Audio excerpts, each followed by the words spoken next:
Well, share buybacks are once again in vogue, but there are a few things more tangible than a cold, hard dividend in the bank account. However, the question of when to pay a dividend and what that dividend should be is one of the challenges that many managers face. Finweek and a panel of experts investigate the issue and challenges that business leaders should be considering when making these decisions.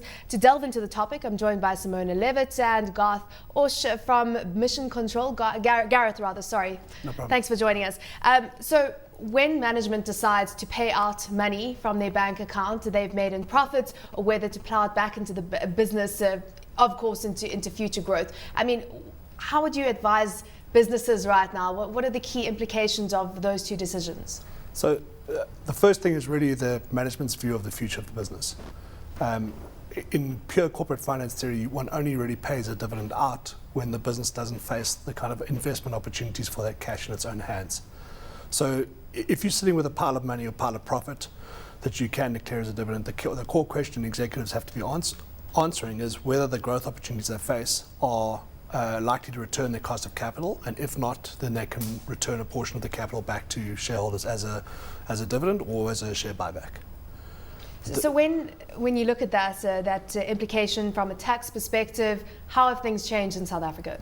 All right, so in the last year, the government changed the tax on dividends. Initially, there used to be a secondary tax, which was levied on the company.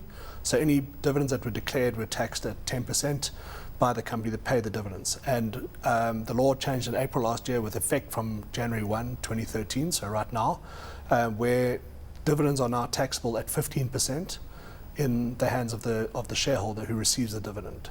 So it hasn't.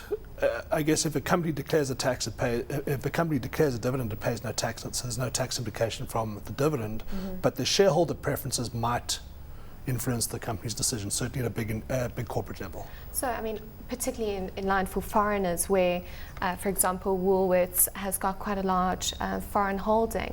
For them, it would be quite a big consideration. It's a great thing for them because now the foreigners are no longer getting a double tax bill, effectively. Yeah.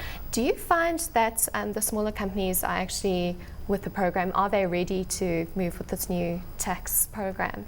I always question small companies. For me, many small businesses view the cash and the profits held in the business account as their own individuals. So it really depends on the degree of governance, the degree of financial controls they've set up. So towards the smaller side, where you might have someone incorporated as a PTY limited, or they are not necessarily seeing that as a separate pool of funds to their own. And there the dividend policy is much more around the immediate needs of the business versus the need to refurbish their house. And that's the weak end of the market. So there are limiting factors, though, to having a dividend policy, because then shareholders can turn around and say, but that's what you put on paper, that's why I invested in your company, and now you've changed things. So what is your advice to companies around having that policy in place? Well, I'm a huge proponent for dividend policies. So for sitting down and at the AGM, reviewing them, but basically setting up a very clear dividend policy that says we will carry so much liquidity in the form of dividends. And so for many of the smaller businesses, I advise no less than 6 months operating cash flow, operating expense, the sum of the expenses they expect for the next 6 months. So if sales literally dried up, they would be able to maintain the existing level of operations and stock and staff for 6 months. Most small businesses don't have that level of reserve. Yet when you're going into a recessionary environment, or certainly an uncertain environment, you need to have more cash back, because you can't necessarily raise that cash when you need it from the bank or other sources. So the best place of funding is your own dividend or profit pool. For the bigger guys, hopefully if you've got a broad set of investors, you've got to have the controls in place. You've got to have a set dividend policy, and you've got to be very clear that with surplus profits, not any profits, we will then look at investing them or declaring a dividend. And I'm sure it's an important aspect of signalling to investors how you are actually positioning yourself, whether you're seeing growth going forward.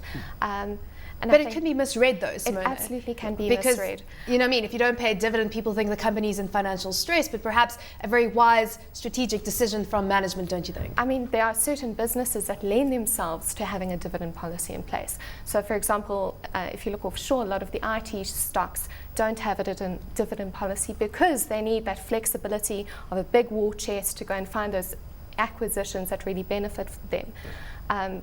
How does that change when you're looking at a smaller business? Is signaling Signaling is That's relatively much- unimportant because the small business is not dealing with hundreds of shareholders. So generally they're dealing with 5 to 20 kind of shareholders, maybe even less than that. In which case it's a much closer relationship, and the shareholders hopefully have much deeper insight into the business. Although there's obviously a lot of variability around the returns you expect in a small business. But for a big business, for a listed firm, dividend policy, as I mentioned in an article I wrote this week, it's a source of doctorates and it's a source of broken friendships because there's so much opinion about what they do and don't do. Most firms prefer to pay a steady dividend, so either a steady rand amount adjusted for inflation or a steady proportion of profits. And that's just a signal that things are going as they expect, that things are consistent and that the market is buying a consistent return. Obviously, there's an agency effect. Firms that pay a high proportion of profits as dividends tend to attract funds investing in them where their clientele need cash rather than growth. So typically older retail investors investing in a pension fund that's paying for cash, and there the dividend stream is important.